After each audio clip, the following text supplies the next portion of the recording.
Hello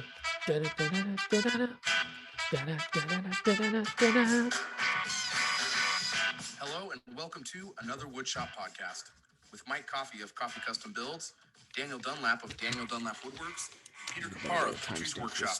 You can find us all as well as the podcast on Instagram and YouTube.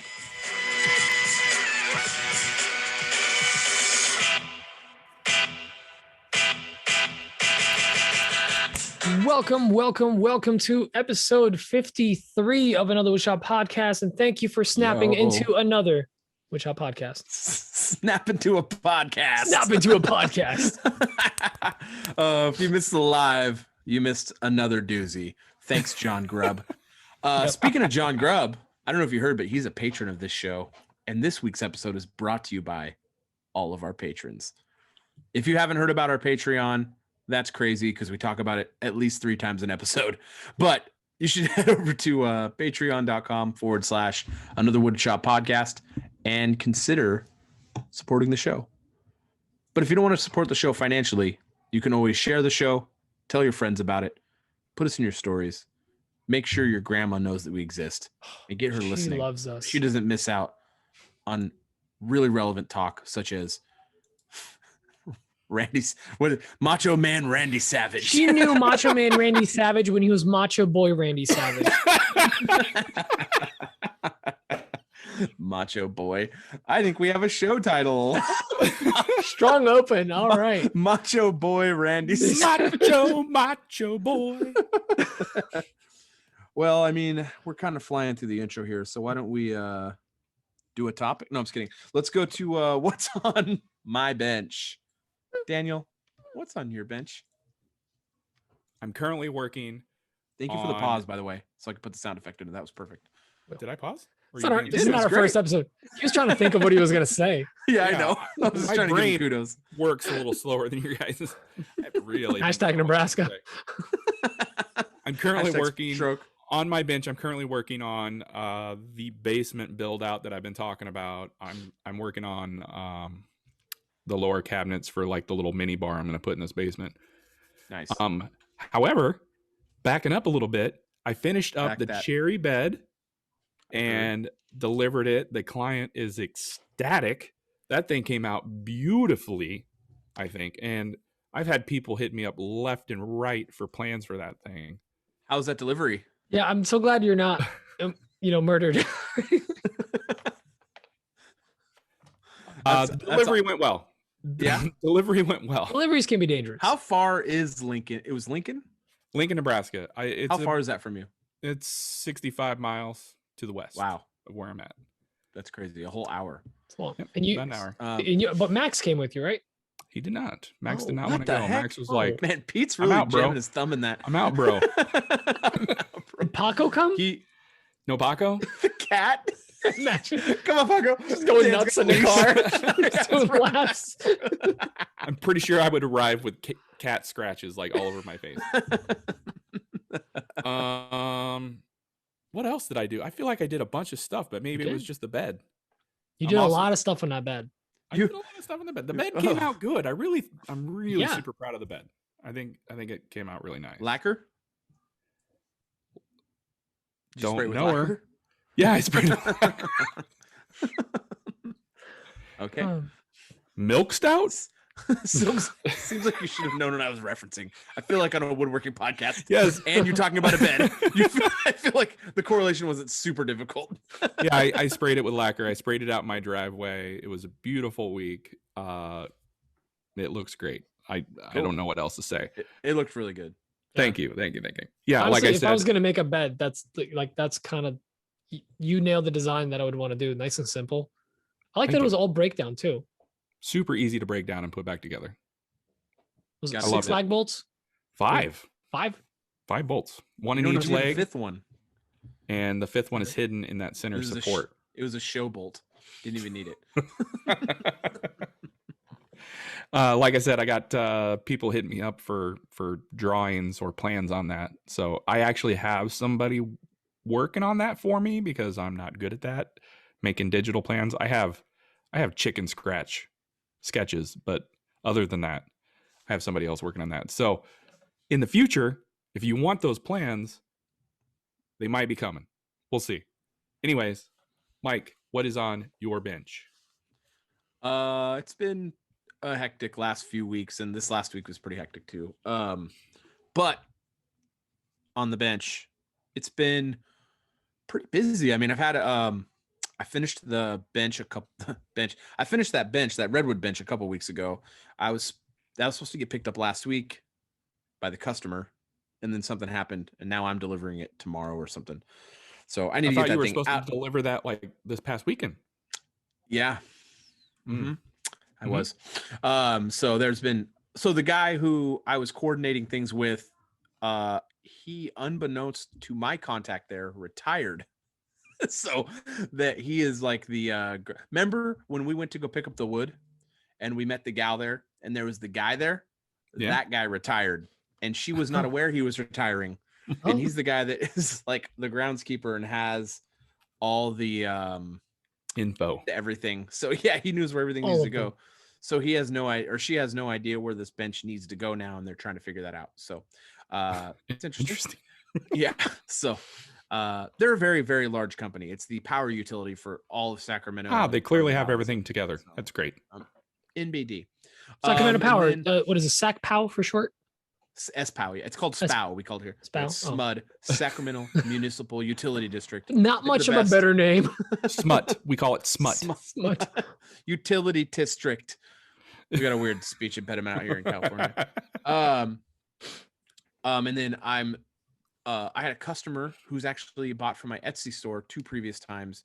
She reached out to me about building her a tray rack thing for those board trays that I make, the Farkle and Yahtzee trays. She's bought one of each, and she wanted me to make a custom rack for him. So she had bought one from another person, and he did another like a terrible job. So she keeps coming back to me, which is awesome. So she asked me to make this custom thing. So I made her a design in Shaper, which is the design program I'm using, and she liked it, and she paid for it through Etsy, which is really cool. I had never used the feature. Pete, I'm sure you have.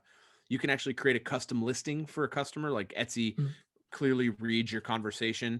They can tell that you're having a conversation about a custom listing because she said the word custom, and it asked me if I want to turn this into a custom listing, which is really creepy, but kind of a cool feature if you're trying to get things going there. I've been using that a bunch. I bet. Yeah. But I even do it from like third party. Like if we had an Instagram chat, I'll just make a custom listing for someone. What do you do? I just make I just make a custom listing. A regular listing. Yeah. Okay. Yeah, this gave me an option in the chat. Said create custom listing. Did it look any different? I'm actually kind of curious. Did it look any different than a regular? It copied the listing from her order that she was responding to a message on. Oh, cool. So it was, but it unfortunately had nothing to do with what I was making, so I had to rejigger everything. But it was cool. It's cool. It's all integrated. I mean, they're just doing everything they can to keep you on platform so they can get those fees. But it's nice for me because whatever. Anyway, I'm working on that this week. The design I think it's a pretty cool design. It's whatever. It's nothing. I mean, it's pretty hard to make it any more special than what it is. But it's going to hold 5 of those 5 of those game boards. And then in the front, it has a little box with 2 dividers so they can put their playing cards and their dice. So it's gonna be cool. They like the design. The design's gonna be neat. I'm probably just gonna throw the plans up on my Etsy because I'm gonna throw the files up on my Etsy because I've got them done. I might as well. So, and then I'm starting this. It's gone back and forth between a herringbone and a chevron coffee table about 5 times now, and they finally did stick the landing on a herringbone coffee table. So I started this herringbone coffee table for this. I started the design of the herringbone coffee table for this couple I'm building a table for. And then they last weekend asked me, well, a couple months ago, they asked me to price up doing a dining table, and they actually accepted that last weekend. So I'm doing a coffee table and a dining table for them right now. Very cool. Yeah, it's pretty cool. So they're also a return customer, which is like that's always incredibly flattering. Like it's incredibly flattering that they haven't even bought anything from me yet, technically. So hopefully I can knock it out of I'm gonna do everything I can. So how are they a returning customer? Well, because they aren't returning yet. I mean, they bought 2 things from me during one. So they got a quote. Get the Zach Galifianakis gif of all the numbers behind him. Anyway, so nice. So they had a quote. They approved the one quote, and then they approved the other quote. So that's super cool. I'm really excited about that. And then what else this week? I I don't know. Welcome to my world. What else? And then I spread it in lacquer and it smells like apple pie. And then I drove to Lincoln and my dog hates me. It was a hailstorm, right? And then I slurped on sausage juice. That was the pre-show. Gargled. Don't spoil the pre-show for people. This sounds awfully whoops. familiar. I feel like there was something else. Pete, why don't you talk and then I will interrupt you 2 to 3 minutes in. Classic. Oh, you're assuming I'm going to talk for 2 to 3 minutes. Uh-oh. Pete didn't do much. Think about baseball. Last a little longer. Come on, go. Oh, okay. So I'll pause and we'll have to review the footage in the middle. Oh, that's football. Never mind. This week was Macho Boy, Petey Savage. Macho Boy, Randy Savage. Show title. This week was rough. So I've been actually training someone in the city. It's actually Jake from JV Woodworks, who's a local guy here. I've heard of him. Yeah, he's famous in Rutherford, just that one town. But what did you just throw over you? What did you just throw over you? Booger. Oh, booger. No, I'm That's what I thought it was. Nobody saw me He's pick not my kidding. nose. I I got but glue saw on you- my finger. I got glue on my finger. Yeah, I'm right. rolling Glue. up. Okay. Booger glue. Review Nose the footage. glue. I didn't pick my Review nose. the footage. No. I will. I edit this. Nose Good. glue. Nose glue. Yeah. You can't tell me you never have glue on your fingers. We're woodworkers. right, All the glue. time. Glue. I literally have epoxy on my fingers right now. Anyways, I've been having to drive into the city every day, so I've been getting up super early and having long commutes, but it's all good. Tomorrow's the last day. I'm actually very glad we're recording a day early. By the way, it's Thursday for everyone that's listening to this later in the future. Yes. Yeah, Right. which is I ruined odd it. for us. Sorry, everyone. Please, that's okay. A colonoscopy couldn't wait. So I've been doing that. So that's been actually taking up a lot of my time because that extra hour and a half commute each way is kind of a pain in the butt, but whatever. I have been getting a little bit of work done in a shop. I've been, I kind of started this last week and I kept continuing just carving out a bunch of little trays. I've been using them all over the house. My dad is also retired. For those of you that remember that, he's retired, bored out of his damn mind. This man has worked his entire life, starting in communist Poland, then coming to America, American dream. He just doesn't know how to not work. So he's constantly doing something in a shop. And the ironic thing is, like, I'm 32, he's in his 70s. I'm teaching him woodworking, which is like odd because usually it's the other way around. Isn't it ironic? Isn't it ironic? Great song. But the other thing is, he learned how to use a router table this week. And by learned, I mean, he's been using a router table and he's finally learned what he's done wrong. Like routing the side of those little trays that I made and going right into the end grain, right on the first one, while holding it in his hands. Luckily, just split apart and instantly just like, oh, okay, that happened. I'm like, that's why you use a push block, Dad. And Macho that's why you Man start Daddy on the Savage. Yeah, Daddy Savage. It's Macho Dad Mike Kapar. Snap into a router table. Snap into a router. It's Miroslav, but everyone calls him Mike because why would you say the Is other everyone one? Everyone calls him Mike. Right. Why would you say that one when you can give him a fake name? Yeah, no, he's not a fake name. Americanized. I'm Peter. I'm not really Peter. What but is whatever. it? It's Miroslav. Yeah. What's What does that Miroslav? roughly translate to? It's Is it Myron, actually I Michael? guess, but no one really Oh, says Myron. Myron. It's- So I they can call see him why I Michael? went with Mike. His name's stupid, so we call him Mike. They call him Michael. It's just easier. Whatever. But yeah, so he puckered up when that happened, but then he learned how to Yeah, use a push that'll do block, and he's good Right? now. But these things came out so damn good. What's that? These little Sorry, I missed trays. what you're Little Oh trays, yeah, they're cool, dude. I saw them. They look good. And I also knocked out a couple of custom signs for our photographers. Just had twins. The photographers for our wedding. I'm not like Daniel Dunlap had famous- twins. I heard No, he someone turned else. me down. He turned me down. Couldn't fly him out too from pricey. Nebraska. But they had twins, He can't and afford me. actually, crazy story. They got COVID the week of the delivery. What's that? I thought you were going to say the Like- week of our wedding. They No, had like COVID. it was like it Great. was actually kind of crazy. They blogged it and all that. But we did some custom signs for them for the Mommy babies. vlogs? For the baby's room, and we're gonna go see them this weekend. So I'm pretty excited, and I'm just stoked for this weekend because since we're not recording tomorrow night, my weekend basically starts after work tomorrow, and I have all weekend, and I can just do whatever I want. I'm gonna take so many done naps, and make so many coffee tables. That's all I got. I don't know, that's all the joke. But yeah, slow week for me. Why don't we jump into some questions? Yeah, I thought I had more to talk about. I feel like I was missing something. I but have don't. something else to add. Please do. I never added last week. Another I added $50 gift card. Do we have another one? By the way, By the way, I added a router table to my table saw wing. I don't think I Yeah, ever you did. brought that up. Oh, Yeah, I you think did. you did, but let's talk about it some more. Yeah, I actually don't remember because Aaron came over and helped you, right? yeah. I got a Jessam router lift from Macbeth Hardwood, and No, I remember what I want to talk about. Go ahead. Sorry, you just reminded me. Go ahead. He wasn't excited about the router lift. yeah, I No, was I like, am very "Ooh, excited. I hit something. He's excited. No, to the hear what I have to Jessam's say." sick. I want to hear about your thoughts after a week with it. Oh, it's fantastic. What about my thoughts after 2 months? The smooth operation? Talk is about it next. fantastic. My buddy Let's Aaron talk about it came together. over. Topic routers. You guys want to keep going while I? Oh no, keep going. Sorry. Dan. I forgot Dan's talking. Please go on. Nose Buddy glue. Aaron came over and we put the Jessam router lift in my saw stop table saw wing, and I built the fence. He brought over his fence from his, and I completely just I completely swiped his design and used it for Right. myself, and it's fantastic. It's got a little, it's got a little hole that I put my Festool vac in, and it works great for dust collection. Love that router lift. It's fantastic. I'm so happy Nice. I put that in my table saw wing. It's something I've Nice. needed for like ever. And you've And I been put off- fighting yeah. it for years. I put it off way too long. Mike, Tale as old as time.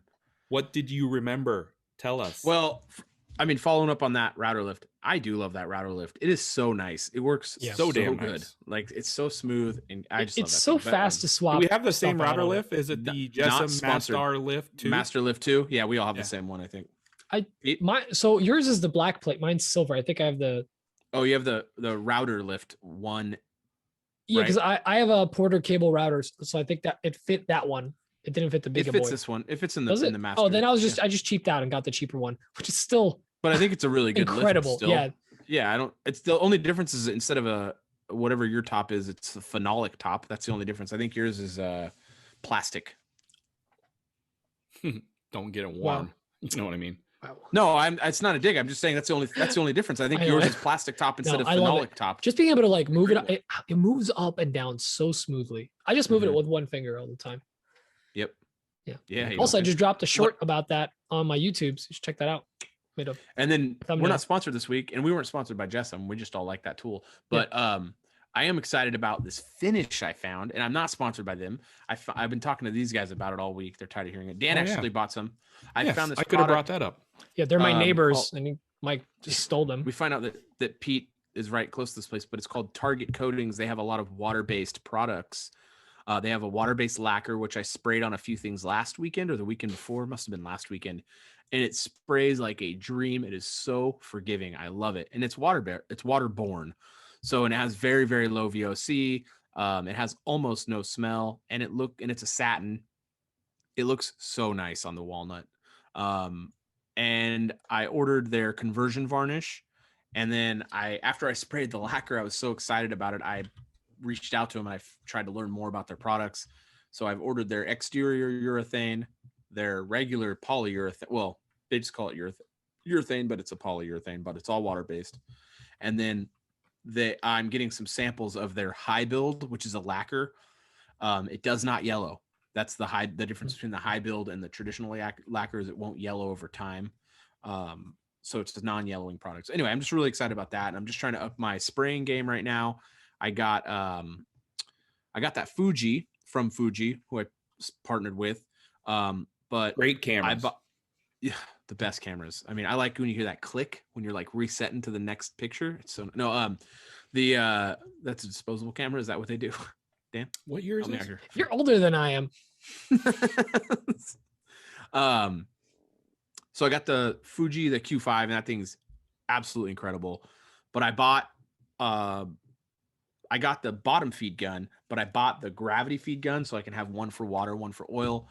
And then I did like a Tool Tuesday on it a week or two ago, and I had like 18 people comment, "You got to get the 3M PPS system. You got to get the 3M PPS system." I'd never heard about it. Basically, it's a line. You get a plastic cup, and you replace your hopper on your gun, and you put this plastic cup on there, and it has this like thin almost rubbery plastic liner that goes in there that you put your finish in, and then that is what gets sprayed through to your gun. So you don't have to clean your hopper. You can just throw away this reusable liner, or you can just you can wash it out because it's like rubbery plastic. You can like flip it inside out and wash it off super easily. It's like way faster than washing the stainless steel hopper or the plastic hopper if you have the gravity feed. Is that what Jeff at Two Moose uses? Jeff has one. Right. Justin at Rustic Grain Designs Tampa has one. You said it right. I did. I've been working on it in the mirror. No pants. And then you can make this too. Caleb over there recommended it. I've had a bunch of people recommend it. Some other folks had recommended it. So I'm very excited. I'm going to be spraying this weekend with it. So I can just right away, I can tell how much time it's going to save me, because it's got a graduated cup that you put your liner in. You can mix up you can thin it out, whatever you need to thin it to. So you just do your 10% or 15 or 20% or whatever. But it also has, if you've used those Total Boat graduated cups where it has the 2-to-1, it has a 2-to-1, 3-to-1, 4-to-1, 5-to-1, and a 1-to-1 markings on the side already built into that cup. So you can just put the liner in there, mix up your mixture, pull the liner out, put it in the cup you're going to spray from. It's going to be so nice. It's going to speed up things really bad. Or a lot, not really bad, really good. Question: is there a reason why you went with the gravity feed for the oil? It's just no. I just better? wanted to have both to see which one I ended up liking more, because I have with everything.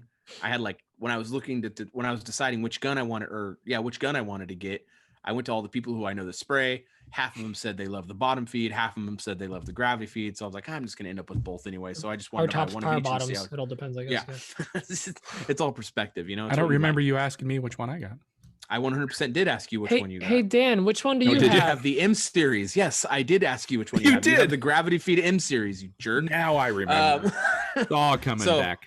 So I wanted both, and I want to see which one I really like. Not that I'm probably gonna ever need to replace these guns. It seems like they're built like trucks. They're solid.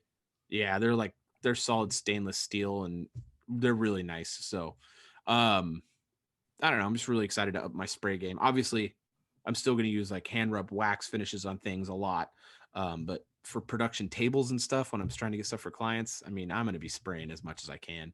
So that was my exciting thing. I'm trying to up my spray game, and I'm feeling really excited about it. Was there anything else? You want to get into questions? No. All right, let's do this. This first one's from Ben Miller. He's in a train being attacked by train thieves. Hey guys, it's Ben from Squatch and Woodworks. So my question this week is, what's the most outrageous thing a client has asked you to do or build or anything like that they wanted to pay next to nothing for because they didn't understand the price point of woodworking? Should I stop it here and we can just do we want to cut off his question and not hear the long train horn? Keep going. Okay, let's hear all the trains. An example, I want to hear the train. A customer wanted a L-shaped bar that was humongous, had cabinets, space for a K, literally can't focus. Tap, bar sink, the whole 9 yards.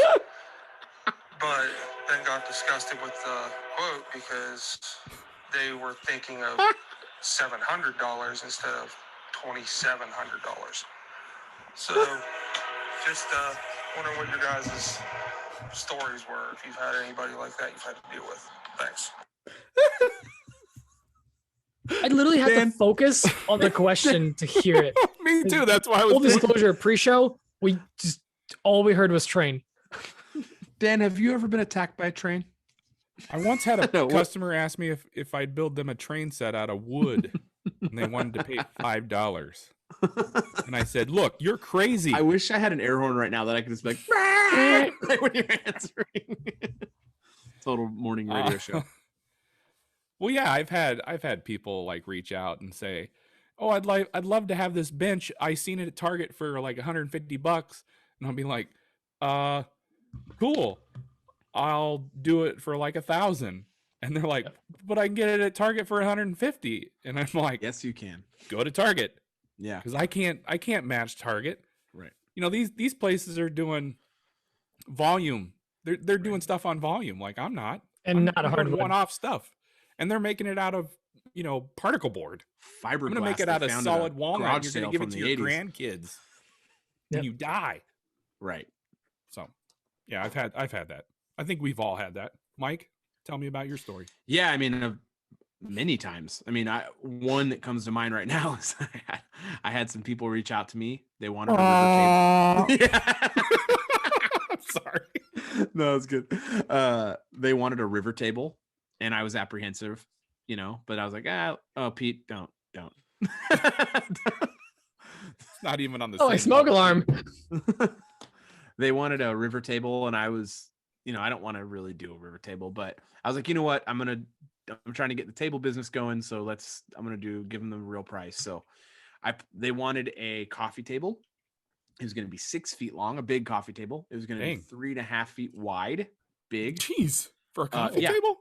Yeah, big coffee table.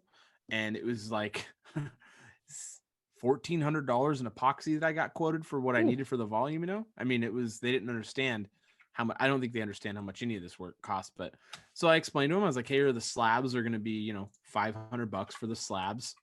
Or for the slab that I was going to rip down the middle and flip over and do the, the resin table thing. So we don't get sued. Not a river table. And then the resin was going to be, like I said, $1,400. And I quoted them, $3,900 or something like that for the table. And they're like, oh, we were thinking like $700 or something like that. They just had done no research. So I never heard from them after I gave them my price ever again. So I know they aren't getting it cheaper than my price because I know I was coming in pretty aggressive too, because there's like 3-4 guys in the area that do resin tables, and I know they're more money than me that I was going to charge for it. So I actually did some what I call market research. Whoa, where I throwing around market terms, where I call them and act like a customer to see what they charge for it. And they wanted you were like a liar. You're right. I was doing some lying, and I I found out that they were going to charge like $6,000-$7,000 for. I'm still caught up on the size of this coffee table. Like, what room are you putting that in? How big is your house? I mean, it's big. I mean, is your house like? Don't you have like 6 like living rooms? 6 living rooms and like no. Come on, Dunlap. You're literally sitting in like 2 of the 3. This coffee table is going to be like a short version of a dining table. It's like one of those tables, those Asian tables you sit at. Maybe they eat a lot of TV dinners with no shoes. Eat sushi. Tuna sushis and sashimis. The other morning, Jackson had these pants on that are kind of tight, and he's all, "I can't sit crisscross applesauce in these at school." Anyway, sorry. Pete, what about you? If I had $1 every time I said that. No, I mean, I agree with you guys. I think we've all had these. It's always been it's either epoxy or like some ridiculous. Also, actually, cutting boards. I've quoted people cutting boards that were like, "Oh, I was looking more at like $30." I'm like, I can't even buy enough hardwood for $30. Get out of here. Definitely had that happen before. The thing is, this is purely why, like, this question is why I do not work with former coworkers at my previous jobs, because they all just kind of expect this like handout. Not all of them, but most of them have like expect this like ridiculous price. Honestly, you know what? They don't listen to this. Yeah, they've all basically expected. When are you going to send me those Merca to Festool Vac? I'm working on them. And by working on them, they're over there. I still haven't worked. Would you just hand them out already? Come on. Oh, calm down, buddy. But no, like even cutting boards, like people try to nickel and dime you, and I'm like, no, I'm not going to do that. And it's when people hit me up and they're like, oh, hey, I found this at Target. Can you do something similar, but in this wood? They're expecting similar price. And I hit them with real prices. And honestly, most of the time, I'm like, Dan, I'll just straight up tell them like, oh, you should get that. That's actually a good deal for that design. I'm like, what? Oh, really? I'm like, what? Because I was hoping to do it out of this. I'm like just to give you like a ballpark price, it'd probably be somewhere between this and this. And they're like, either they don't respond ever. They obviously I see that they saw the message, or they're like, whoa, what do you mean? I'm like, well, I can't even buy the metal hardware for that amount. Like, I don't have a metal supplier, and if I get it custom made, it's definitely gonna be more than that. So I think we've all had these experiences. People just don't that's know like the bed that I just got done. Yeah. The client found pictures from a website, and he's like, I found this on this website. Here are the pictures. Can you do this? And I was like, yeah, sure. He goes, they're charging like some ridiculous, like $850 or something like that for this bed. He goes, what can you do? I'm like, well, I can't do it for that price. And I'm not going to make that exact design. We're going to change it up a little bit. Luckily, he was cool enough to realize that, I can't do it for that price because I'm not making these on volume. Yeah. People can't bring that listing to you as a negotiation tactic. You're not No, he thirsty. didn't. He okay. thought that, maybe it'd help, but once I told him the price, he realized, okay, I don't justify my prices. I explain why I charge what I do and just leave Justify it at that. it. I'll leave it at that. Just to fly. I don't justify it. Explain why. Honestly, I find myself talking I said that wrong. Go potential on. customers out of business with me more than in business, because unfortunately, a lot of my clients they're expecting very cheap labor or material or whatever, but they want high quality results. I tend to turn people away from more business than I probably talk them into, because I've put my foot down. I have my hourly rate. I need that to make it worth it. Oh yeah, you can't compromise your own hourly I'm done rate. doing You're that. just shooting yourself in the foot later on. When I was a hobbyist starting out, I was paying them to build this for them. Like it was making no sense for me. Now, not anymore. I'm done with that. Yeah, I just raised my prices. I mean, attaboy. you got to. When you start getting busy, you got to start raising your prices. That's kind of how it goes.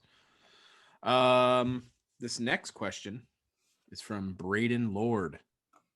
Gents, congratulations on the 50th episode. I say that 3 weeks late because up here in Canada it takes 53 episodes to make 50 US episodes. Braden Lord here, and I just have a quick question about layout tools. I asked Mike this in a comment and he responded, which I appreciate, but I wanted to ask the group. Right now I'm still kind of working with tape measures, speed squares, combination squares. I'm just wondering if there's some go-to layout tools that you use. I know there's some good brands out there, but just wanted to ask group. Keep up the good work. Thanks.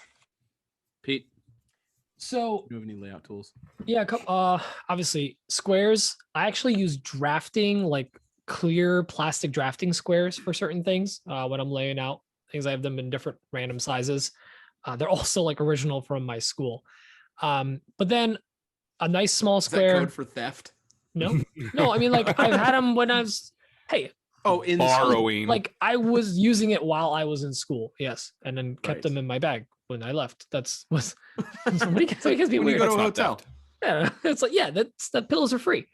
So that obviously the mattresses are free. Yeah. I have a, what's that one brand? Scarrett. I have a Scarrett. Starrett. I always mess up the brand. I have a Starrett square. Maybe and I have a Scarrett. small, it was scary. And I have a mini Stanley square that I use for like 90% of my market. Scanley. It's Scanley. Scanley. And the other one I use a lot is my calipers. I use the bottom, like where you move your calipers, the little pin comes out of the bottom. I use that for setting my marking gauge. And I tend to do a lot of markings like, all right, this needs to be 3. Instead of drawing a line, I'll drop the bottom of the calipers. I'll set the marking gauge and I'll just mark the spot instead of sitting there with a measuring tool and actually marking. So that's one way to cheat it. Am I making sense when I? A little bit. Well, bottom of the calipers. For anyone watching the video right now, this part. Yeah, I use that to measure all the thicknesses of my material for the CNC. Yeah. When it's on the bed, I you just drop it on there. But I use it, I'll bump up the blade against the bottom and then the top plate against that. And I have my measurement set on the digital calipers. So I use a marking gauge a lot instead of actually measuring it with a pencil. I want to get the nice Mitutoyo calipers really bad because I'm using them so much. They're so nice. I almost pulled the trigger on it because I use them so much for modeling. But then I ended up just cheaping out with $40 ones. I got some really nice digital calipers from Harbor Freight and they quit working about a week later. Actually, I fixed the ones that were acting up. I fixed them and I use them every day now. Really I don't nice get it. too. I don't get it. When cheap goes bad. Yeah. Dan, what about, since you're talking about your Harbor Freight super accurate digital calipers, what else you use? I don't use those anymore, shockingly.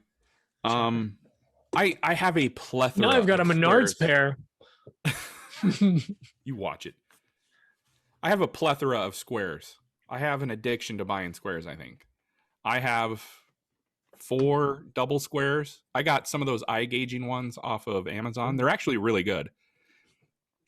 I got a couple Empire like little combo squares.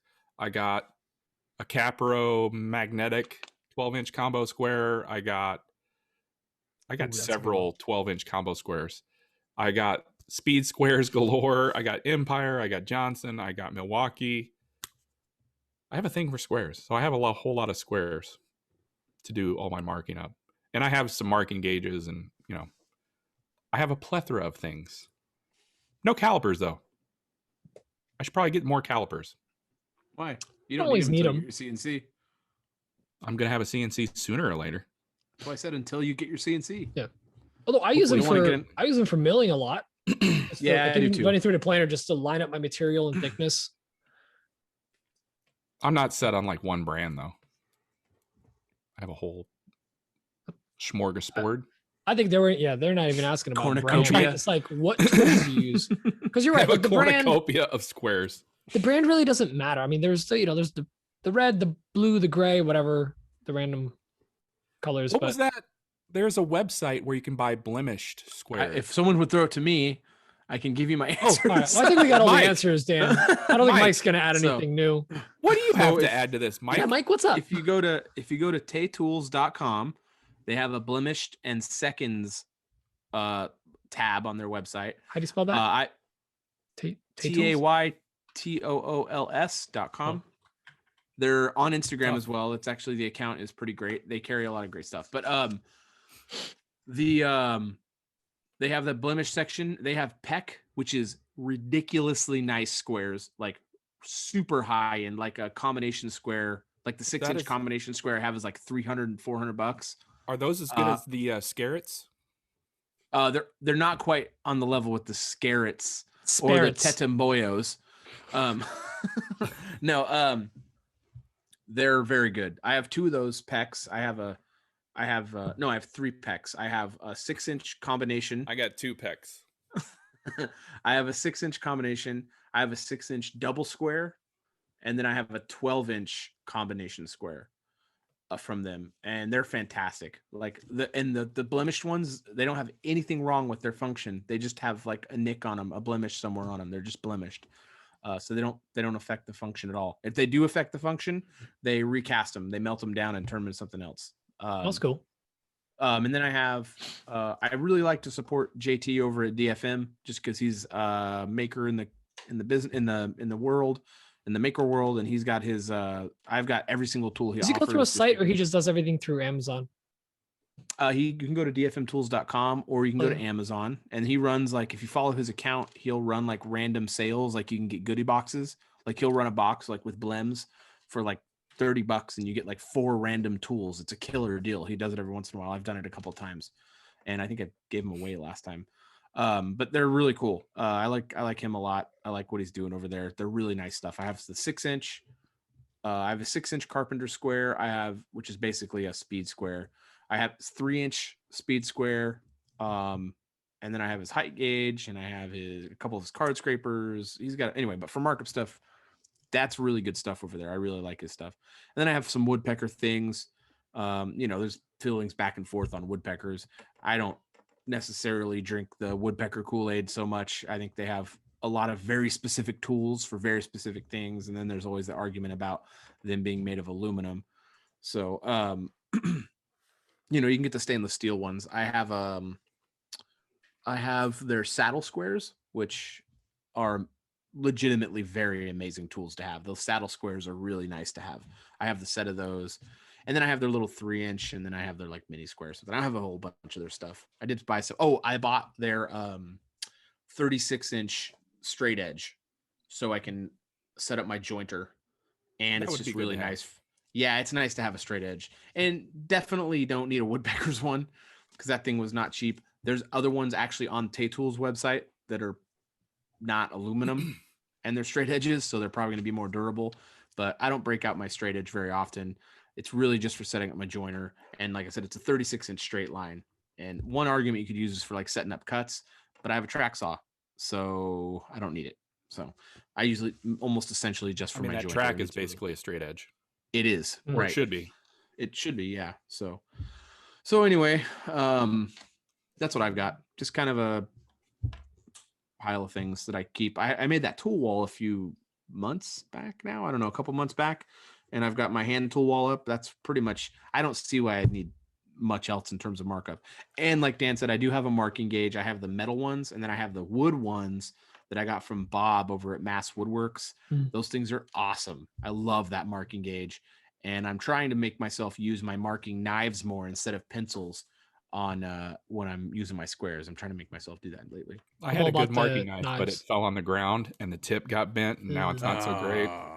Yeah, I'm all about the marking knife. I'll reinforce it with a pencil after usually, but I like the crisp line of the. Well, a good thing about a marking knife. There you go. It breaks the fibers. As I was saying it, I knew you were going to give me the. Because it breaks the fibers. Thanks, Pete. Thanks for the reiteration. It was a delay. Scare it. Go on. Scary good. So this Pete, you were worried about us not having enough time. We're already 40 minutes into this thing. We still need to do the giveaway too. Why don't we do that right now? No, let's do. Or should we do one? What do you guys want to do? You guys want to do? Let's do the giveaway. Let's do the giveaway. You want to do the? Okay, this one after that. Okay, go ahead. Dan. Yeah. Because I know what you're talking about. Yeah. Go. So last week we gave away our 5th and final Macbeth hardwood gift card for $50. You sure? Pete, I swear it's the last one. You swore two episodes ago. And this week, Kevin Hemphill over at Lefty's Woodshop, who I believe we own all his stuff. Yep. Subsidiary of all his podcast. Yes. Subsidiary. Although I've heard through the grapevine he's going by Tevin at Righties now. Anyway, he's trying to rebrand. He's trying to avoid. That's all right. Well, our lawyers are going to contact him. Anyway. Legal loophole. He won this week's $50 gift card, so we're just going to have Macbeth send that to the AWP boys. This week, Macbeth is giving away a container, jar, bottle. What does that come in? Container? A kit and caboodle. A 375 milliliter container of Rubio Pure. That's an amazing finish. And from what I understand, you put it on one coat. Monocoat. Based on all the information I have, it's one coat. Yes. And it smells lovely. It smells like apple pie. Fight me. This week. Stop drinking your finishes. I don't drink apple pie. That makes no sense. Stop eating your finishes. There we go. This week's code phrases, we have options, and I'm going to give you them options right now. We have nose glue boogers. Nope. Nope. We have Scarrett. Crisscross applesauce. I kind of like that. All right. We have a cornucopia of squares. Rare miss. Rare miss. And just scare it. Scare it. I think it's scare it. SKARRETT. Spell it however you want. However many R's and T's you want. In fact, it's like bonus entries for every T and R. Oh no, it's a lie. Don't do that. I'm gonna get emails full of R's and T's. Yeah. I pay for my emails by the letter, Pete. Calm down. I do the same thing with my Dymo labels. I know what you mean. Wench. Wench. You weren't in the pre-show. You don't understand that. Instead of wench. I don't think that was in the pre-show. Well, that was in the pre-show. Non-recorded pre-show. All right. So anyway, your code word this week is scare it. Send that to us in an email at awpgiveaway@gmail.com. It's scary good. You'll get entered into this week's Macbeth Hardwood giveaway for Rubio. Back to the show. Which show is that? Oh, this one. This next question is from a gentleman by the name of Ethan Kobalars. I've heard this is a good one. I've heard such things as well. Hey, fellas. Ethan here with, well, don't have a business name because I'm doing it as a hobby, woodworking. And I have a question about woodworking. Question is, every time that I listen to the podcast, I think, oh, good. I have a question, and all of a sudden it comes up in that episode. So kind of had a new question, missed opportunity, if you will, on your 1-year anniversary episode. So question is, what are your thoughts on ripping ash? Does it get too messy if you push it a little too hard? Do you do it with your door open for good ventilation? Yeah. Does it smell? Blades Good, don't. bad? I know everyone's a little different of opinion. Anyway, just figured I'd send that question in, and not sure if I'll be able to recover from this one, so who knows if I can call in for another question. Anyway, just want to say enjoy the episodes. Always makes me laugh. Something to look forward to. And yeah, thanks, fellas. Well, if you're having trouble ripping it, he's clearly not using a push stick. Dan, you're known for working with a lot of ash, and you're really well known for ripping ash. Look, I've ripped my fair share of ash in my day. I've been ripping ash since 1997. Probably even before rodeo. That. Yeah. It's not my first ash rodeo. Show title. First ash rodeo? I think Macho Boy Petey Savage is pretty good. We got options. So look, if you're going to be ripping ash, I mean, it's one thing if you're alone, but if you got guests in your shop and you're ripping ash, at least turn on a fan. Right. I would say, normally I would say light a match, but you're in a wood shop, so you know, be a little bit responsible. Right, yeah. I would get some sort of air scrubber. Or maybe some sort of ash scrubber. Actually, I would go one up. You should get the Laguna M1 fume extractor. It's more of a fume. Recently, Type On released a product. It's an ash wipe. You use it right before you rip ash, and you can also use it after you rip ash. I thought that their ash wipes are the best. I thought that was the product that everybody's been pimping. The Firm Grip. Was it Firm Grip? No. Yes, it's Firm Grip. Don't make jokes about that. I worked with them on that campaign. Stuff's legit good, but I wish I would have thought of that because that would have been way better. And if you're getting any burning, you don't want to clean it up with sandpaper. I would use just Baltic Birch Multiply to wipe it smooth. So there was this time I was at a buddy's house ripping ash, and I went a little too fast. And man, I made quite the mess. I couldn't leave his shop fast enough. I was out of there. And he called me later. It's embarrassing. It's embarrassing when you rip that much ash and you make a mess. So like he called me the day after and he asked me if I was okay. You know, there was ash everywhere. I don't want to talk about it. His shop smelled like ash. He was cleaning up ash smell for days. Yeah. Right. Anyway. Mike, do you have anything to add to this? You know, I feel like I've just been going. And I mean, you're the ash man. Ripping ash for You're the ash man. You're the ash expert. You're an ash man. You're an ash man. The only thing I would add is, first of all, ripping ash could be hard, and because hardwood. So you don't want to just like be right behind it. You want to lean. You want to. You gotta lean. You gotta lean a little bit when you're ripping ash. When you're ripping ideally, ash, and you don't want to go left. Whatever your fence is, opposite of the fence. You want opposite of your fence. Whenever you're ripping ash, you gotta lean out. Yeah, if you need examples, watch the pre-show. Dan's good at it. And if you're shooting video, for the love of God, mute it.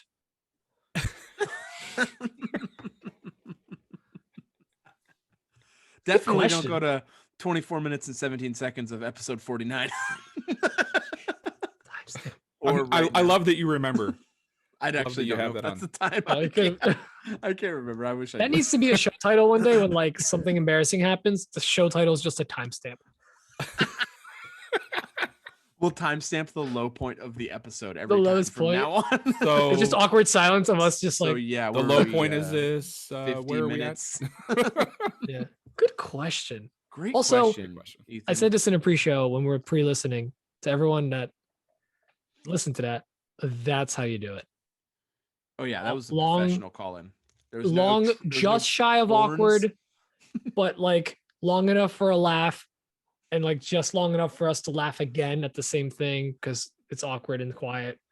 It was perfect. good. That was good. It was good timing. Comedic timing was through the roof. Also, can I give him a little bit of feedback though? No. No, I really want to just as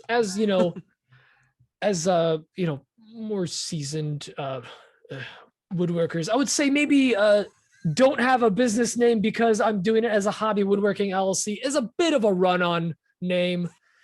Just maybe shorten it. Maybe the hub and the hub. Ethan's Wood Shop. Or Ethan's Wood Shop. I like that as well. You know, Creative. E-Tree's Wood Shop. Hey. just truncate it a bit. Yeah. Bring it down. Come on. Truncate it. You said truncate, right? No, I said truncate. It still bottles my mind that you get confused by that one. All right. Keep going. Kimani Van Stray. But for reals, it's Kimani Van Stray. Guten Tag. Hey guys, this is Kimani from VanStray Designs, and my question this week is about dealing with project overload.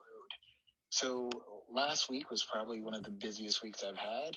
I had some projects that were supposed to kind of be staggered going out the door, all end up crisscrossing and needing to all go out at the same time.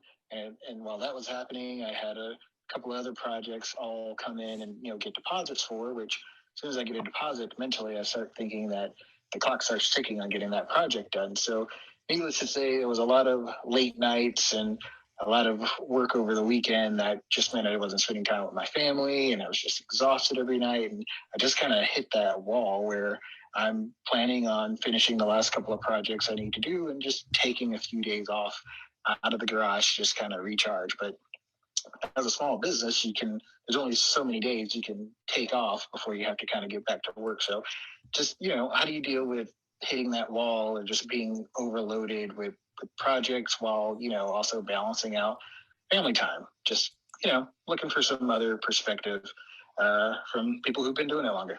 Thanks. Bye. Pete, how do you balance it? I don't always balance it well. That's why one of the things that I ran into recently, I kind of overworked myself after the holiday season. I was like, yeah, let me take on a bunch of commissions now. I'm done with, holiday orders. And then work picked up or was still busy really from the holidays. And I got overwhelmed and I did not deal with it well. I ended up kind of letting things fall by the wayside and actually had to I legit just canceled on a client. Wasn't even like a serious job, but for something smaller. But I was like, honestly, I'd rather be straightforward with you. I can't take this on right now. I kind of overextended myself, and I'd rather just tell you straight up now than drag this out for weeks. They actually were very understanding. They were cool with me, not being able to do it. And I did send them to someone else, and someone else picked up the job, which was really cool because I could send it somewhere local. But yeah, it's sometimes you just have to learn your limits. Luckily, a lot of the quotes I had, some I scared away with when I told them what epoxy cost. And then other ones, just like that one, I just had to say listen, I can't do it right now. And some new ones that were coming in, I got to say no. Because it was if I really put in the work and everything, I could probably knock out all those, no problem. But I wouldn't see my family. I would not sleep that much and I would be super stressed. And I honestly, that's not why I'm in this. And that's not why I do this. And I don't want to really push it. So the way I deal with it is I try to sit back and reassess, reevaluate, what can I really take on? What can I do? And do I need to say no to someone? I'd rather be straightforward with someone than fall behind on a deadline and do a really bad job. So that's my call. Dan, what do you think? The way I've been dealing with it is getting super overwhelmed, stressed, depressed, and taking lots of naps. And let me tell you, that is not how to deal with it. Because I am falling further and further behind somehow. I don't get it. I'm at the point where I don't like to say no to commissions because, I pay my mortgage. This is my livelihood. I don't have a quote unquote full-time job. Woodworking and making is my full-time job right now. So telling clients that I can't fit them in is me turning money away, which is just not good in my eyes. However, balance and everything has become a super huge struggle. And I wish I could give you tips and tricks because I'm still kind of figuring it out myself. It's tough. It's super tough.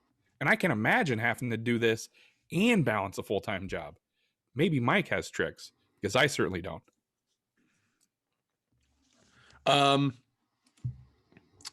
It's very hard right now.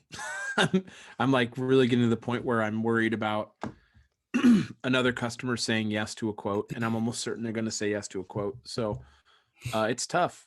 I think one thing to actually balance it, there's just going to be some sacrifices made. That's the bottom line. Like something's going to suffer always. You have to choose what's the most important. Obviously, family's very important, so you need to make that a priority.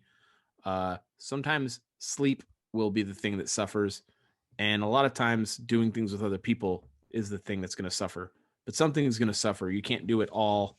You just can't do it all. It's impossible. So you need to make conscious decisions and be happy with that decision. You can't just like be 6 months into it and be like, man, I haven't been sleeping very much. You might want to be like, okay, I'm probably not going to get as much sleep over the next 6 months. You're going to be a lot more happy with yourself if you choose instead of fall into something. So if you like kind of make a conscious decision and realize that you're going to get yourself into this thing, it feels like you're more in control, I guess. So it's better than finding yourself in a situation that you don't feel like you purposely got yourself into, I think. And that gives you that makes you, I mean, it gives you the control, I guess. That's kind of the big thing is you are in control. Even if it's not great, you at least knew you were going to go there and you kind of steered yourself that way. One thing I mentioned earlier, and that has been mentioned to me by other business owners, not just woodworkers, that if you start getting busy, raise your price. Because people will, this does a bunch of really good things. It starts to show people that your prices are going up. And that means you're busy. Yep. And that means if you're busy enough to where you can raise your prices and don't just like jack your prices way up, like do it steadily at a reasonable amount. But it's going to have people make people less likely to say yes. And you're going to end up getting more jobs that you're much more happy with the payout on. So instead of doing a bunch of jobs you're pretty happy with, you're going to do less jobs you're really happy with. And that kind of overall will make your time that you're spending on things better. I mean, we're all doing it because we love it, kind of. I mean, not everyone's doing it because they love it, but people are doing it because they love it. But we're also doing it because we're getting paid. And when you get paid a lot, that's pretty cool. So you might as well start like raising your prices on things when you can. And especially if things are good. So if you're busy and if you're finding yourself in a situation where you're really busy, probably means things are pretty good. So you could probably safely raise your prices up. And I don't know if you have like, I'm speaking to Kimani, but I don't know if you have like a base hourly rate you try to get and base everything on, maybe just throw that up a little bit higher, or maybe not even a little bit higher, maybe a third higher, and see how that works out. So you're just giving yourself a raise and you're making more money doing what you want to do. So that's something I'm doing. Like I just said, I raised my prices on some things, and as long as the market continues and people are able to spend money on furniture and decorative items and things in their homes, you'll probably keep doing well. But that could go away too. So for me, I've casted a wide net on what I'm doing here. But with that, I'm also very tired all the time. Like I'm really tired all the time, and I'm doing a lot of things. So I have a day job, which I can't fall behind on that. And then I have all my stuff, and I really can't fall behind on that either because I'm trying to build my thing here. And then I have my family, which is the most important thing. And I can't not be there for my son or my wife and even Luna. I got to be there for my family. So it's tough. You just got to make choices and make some sacrifices. You're going to have to make some sacrifices. If you really want to be a woodworker, but you like gaming a lot, which one's more important? If I'm just making an example. I miss playing video games. I feel like you're attacking me right now, but go on. No. I mean, I used to play video games for sure. I haven't turned on my video game gaming system since I got into woodworking 2-3 years ago.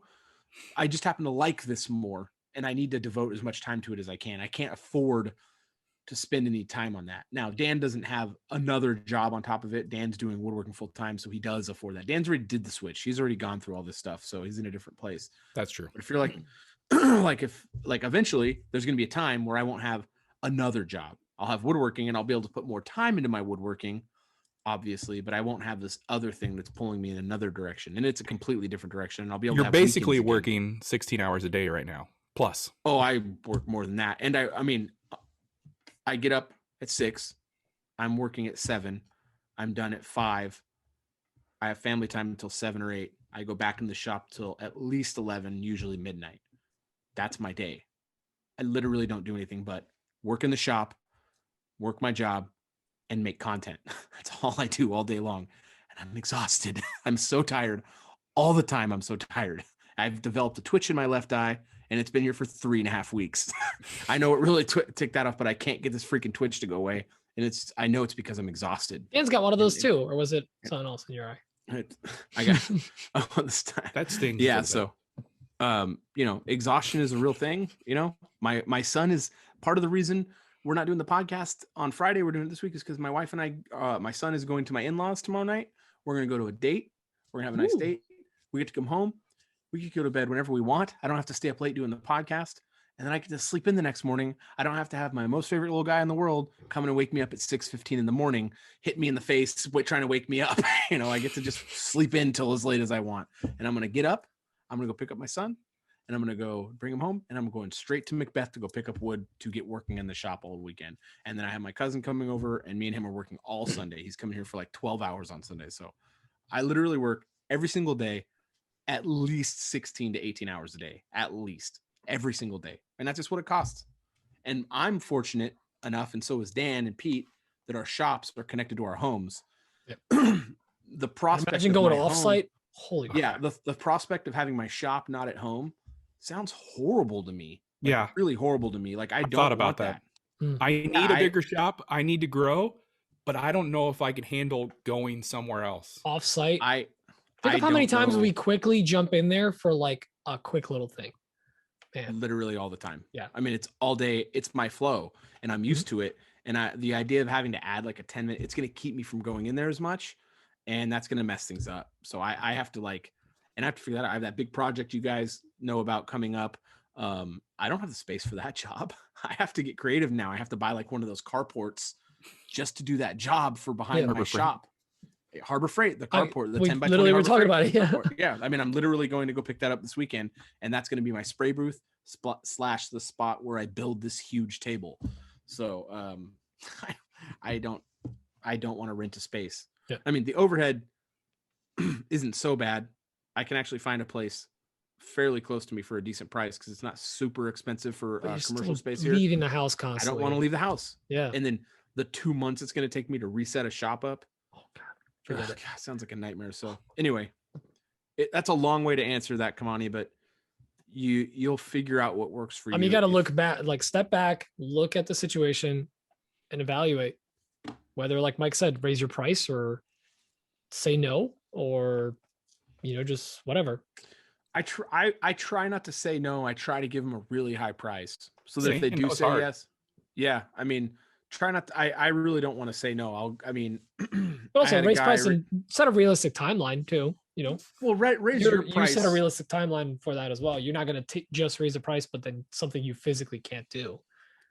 You're going to be right. I mean, your price is a lot easier to swallow if you're doing this on the side and you have a full-time job to lean on. I mean, if you're doing this full time, it's kind of difficult for me to raise prices because you're scared of like losing business. But if you have that full-time job to lean on, and you can raise your prices, it's not like the end of the world. Your bills are still going to get paid. Right. So, I say go that route as well. Raise your prices a little bit. You can afford it. Right. I think that if you have so much work though, you can't get to something. I mean, you should be able to tell people, hey, I can't do this for 3 months. That's my schedule. I mean, that should be part of it too. I mean, that's for all my commission stuff. It's that way. I tell them, hey, this is where you're at on the schedule. Deposit, get you locked into that schedule point. Exactly. And then that just is what it is. That's what I'm telling people. And and then a lot of times I think that actually makes you a bit more attractive to some customers. Yeah, for sure. Because they think that you're exclusive and people are using you and you're busy. Right. So if you're like, I can start on it tomorrow, they're like, oh, I'm available for an hour in May. Yeah. So good question. Something good conversation. About. Yeah, for sure. And then this last question. Oh, one more. Is from Tyler Issacs. Hey guys, what's up? Tyler here, Wood and Whiskers Trading Co.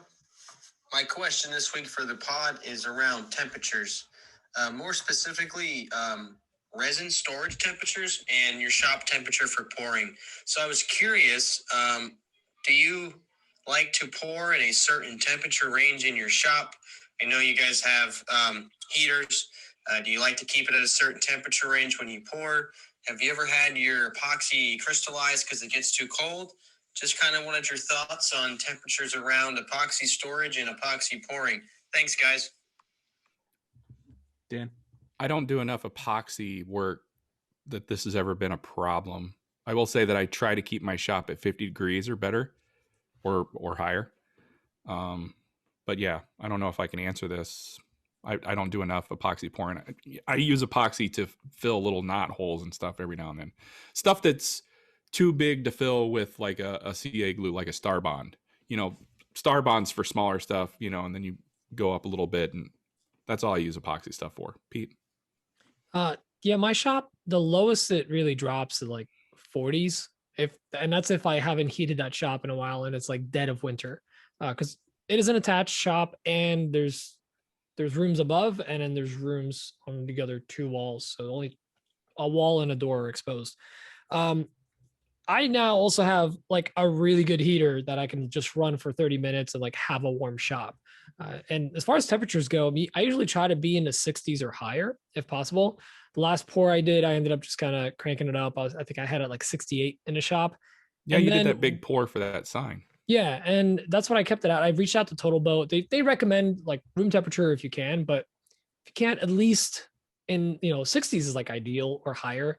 Because it does heat up a little bit too. So it creates its own heat, obviously, because chemical reaction. And anytime I can, I move it indoors. Luckily, again, because it's attached, I don't have to run the heat in there if I don't want to. Because I've done some smaller pours in the winter and it was just way too damn cold. So I put some stuff underneath it, some plastic bags, and then brought it in on a table. Once it became a little like tackier, which usually is within an hour or two, where it doesn't flow anymore, it just kind of sits there. So then it's a little easier to still put it level. And yeah, anytime you can keep a project indoors, it's ideal. I guess it doesn't off gas at that point, right, Mike? I'll pass it to you. That's my thing. I usually try to keep it once it's already tacky. Yeah, it's probably not off gassing. I actually don't know. I mean, because I know it does off gas when you mix it. If you are mixing a decent amount of epoxy, probably want some ventilation in there as well. That's another thing. Yeah, you want air moving. Yeah. But yeah, I've only used 2 epoxies in my life. One is part Total A and Boat. Part B. One is Total Boat, and the other one I'm just gonna say it is Chill. I had issues with Chill epoxy. Yeah, I had issues with Chill epoxy, and I stopped using their product. I just wasn't happy with their response to the problem. So I went to Total Boat, and I've been happy since then. I really like Total Boat a lot. I don't like working with epoxy. It's a pain in the neck, and it takes up time. And frankly, for me, it's just not woodworking. I like to work with wood. Now, it is a necessary tool, and I do end up using it a lot because it's so good at what it does. Like Dan was saying, for filling knots and it really works great for decorative stuff. Obviously, there's like a whole genre of epoxy art and epoxy things, and that's great. It's just not for me. I don't enjoy it personally. But it's a valid tool. It's a great adhesive, and it's great for what it does. I mean, it's really hard to beat when you have a big, and I really like to accentuate the character in pieces. I really like to show the knots. I don't necessarily like clear lumber. I mean, for some things you really want clear lumber, but I really like knots in lumber. I like having that in there, and I like to put a clear in there or a black epoxy in there. I kind of either prefer clear or black. I'm literally doing a growth chart for my son. It's curing right now in my shop, and that has white and green in it. So that's about as wild as I get. But in terms of temperatures, I use mostly their Total Boat's penetrating epoxy, and that is so I use that to see the high performance penetrating epoxy. I use that to seal up the wood so that no air, so it traps any air into the wood. So when you put your high performance slow in there, none of the air escapes the wood, and you get bubbles in your epoxy. So I like to do that before I use the for like decorative stuff. I've found that with the slow, I've never had it crystallize on me ever. I did have, ironically, the other brand that's from Canada. My shop almost never gets below 50. I mean, I've been in there a few times and it's been 46 degrees. I don't have the kind of cold temperatures Dan and Pete have. But I generally keep it above 53 or 54, and there's about the average lowest it gets in the mornings when I roll in there. and then I kick on my heater and kind of do my thing. I have a little radiant heater. But I find that when I pour around like 60 with Total Boat High Performance Slow 2-to-1, it's perfect because that stuff, like Pete said, is it does get warm. It's an endo or exothermic reaction. It's an exothermic reaction, and it gets hot, and that's how it makes itself harden up. Well, when it's really like 60 degrees out, 55, 60 degrees out, it does that slower, and that allows me to pour thicker amounts. I can actually go thicker because it takes less, or it takes a longer time for it to actually, it doesn't allow it to heat up too much, basically is what happens. So if it's like 80 in my shop and I'm doing epoxy, I've had it like do the reaction really quickly and then crack. And then I'm screwed. Like it looks like trash. And then you have to try to match the color that you just mixed up, which is really tough to do for me. And I'm really bad about telling how much epoxy I need for different size things. I'm just so bad at it. I'm getting a little bit better, but you need a math guy. I need a math guy. Don't they have an epoxy calculator on their site? I think they do. Yeah, but I mean, when you're doing letters, I mean, how do you math that up? I mean, for volume, I mean, do they have like one thing that I saw Jeff Atumos do once, he just took like fluffy wood chips. He like filled the area that he was going to do, and then he took that stuff out and measured it in a cup roughly. Or like, sand, smart, or like little sand pellets, or sawdust. Sounds like a lot of work. So I'm going to keep guessing. And but anyway, but yeah, I found that at the lower temperatures, it actually doesn't heat up as fast. It takes even longer, and that's the one thing I don't like about epoxy is like it's such a long process. Like I usually try to do it in the evening before I'm done, and I just set everything and I just come in the morning and it's all done. But I really like the slow. That's all I keep for their high performance 2-to-1 in my shop. That's what I use all day long. And as far as temperatures, I really don't think you want to do it much hotter than like 85. I think you're going to have a really tough time with it there. I think it's going to start that heat process a lot faster, and you're going to have issues. So it can usually on those bottles, they're going to have a recommended temperature. Oh yeah, they have it. It's 55 to 75 degrees or 55 to 80 degrees for high performance slow. So, I think there's a little bit of a fudge room in there. But I mean, you really want to be careful with that. He said fudge. So,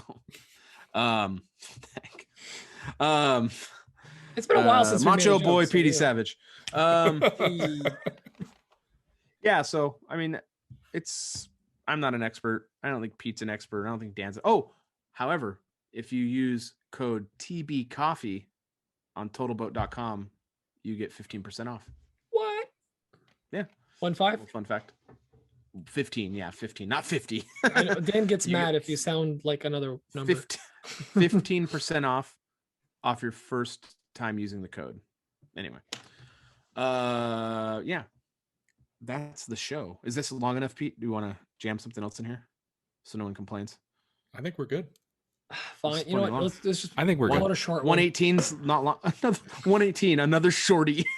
Another shorty. Shorties. Pete, why don't you do the information? Why not? The 5 stars. Oh, see that, Dan? Hard work pays off. I just got promoted. What do I say? Congrats. Raise your prices. Congrats. I get paid the same still. Yeah, huge shout out to our sponsors, the patrons. Thank you so much for supporting us. And if you want to help support the show, check us out on patreon.com. Make sure to leave 5-star reviews on Apple Podcasts. We don't know what it does, but we're pretty sure it helps us in some way. We think. We theorize. We think a lot, especially Dan. We theorize. Idea guy. But make sure to leave 5-star reviews only. The other ones still don't work. Sorry. And you know what? Check us all out on TikTok, Instagram, YouTube, Twitter, Clubhouse, MySpace. Only Dan's, MySpace, Dan's Space, Mike's Space, and of course, Space. and also, you know what? Help support us individually if you want. Check us out on our Etsy shops. There's some cool stuff. Yeah, Mike's got some cool signs. Dan's got some awesome apparel and cutting boards, and I got a bunch of 3D printed items for your tools. So check us all out. We would love for you to support us. But if you just want to support us any other way, just shout us out. We love it when you guys shout it out. We'll repost it in our stories. We love seeing that. We love seeing the community around that. And this is a great episode, guys. I think it's a wrap. I mean, I do want to say we have 188 reviews. One is a 3-star review. Too much giggling is their response. I'll take it. It's a fair review. Too many one-liners, too many zingers, too many inside jokes. I bet we know who that is, Dan. And then there was a 1-star in there somewhere from someone named RJ Hammy. Yeah, but RJ Hammy keeps leaving 1-star reviews, and he doesn't know. Stopped. That stopped. But he did it a couple times, and it would just erase the old one. Kids these days. This RJ Hammy sounds like a real idiot to me. Rim job Hammy. All right, so we're gonna get out of the show. We're gonna get out of the show now since we're ending it on a night. How? On a nice how? note. No, I'm not even gonna What? ask. Go on. How are we go ahead, sponsored? That's a good question. Patrons. We were gonna bring it up. We were gonna bring it up in the pre-show, but we made too many inside jokes and we forgot. So too many zingers, too many one-liners, too many zingers, too much laughing. Is that even something thing? I don't like Is that in a thing? podcast? It's way too much laughing. I hate that. Right. Well, hey, What a someone fun out there's got to person. make you laugh. That you come here for the knowledge, but you leave for the jokes because of the jokes. I don't know what the saying is. We're gonna start the another puppy murder podcast for this guy. But no, it's a there's murder no jokes mystery. in there. It's like we just talk about murder mysteries. What Those a are hot horrible right person now, he is. right? Those are hot. My wife let's listens end to this. him. It's so weird. She doesn't listen to this. She listens to murder mysteries. She's Murder like, "You have shows. a podcast? Wait, what? Well, She said, here's a murder "You do a mystery. podcast?" We just killed this episode. We just killed We it. just let's Killed it. call in Magnum PI. Figure out who killed it. Yeah. How did we do it? Find out on next week's episode. All right. Bye. Bye. Wow. Bye. Love you long time. Kill it.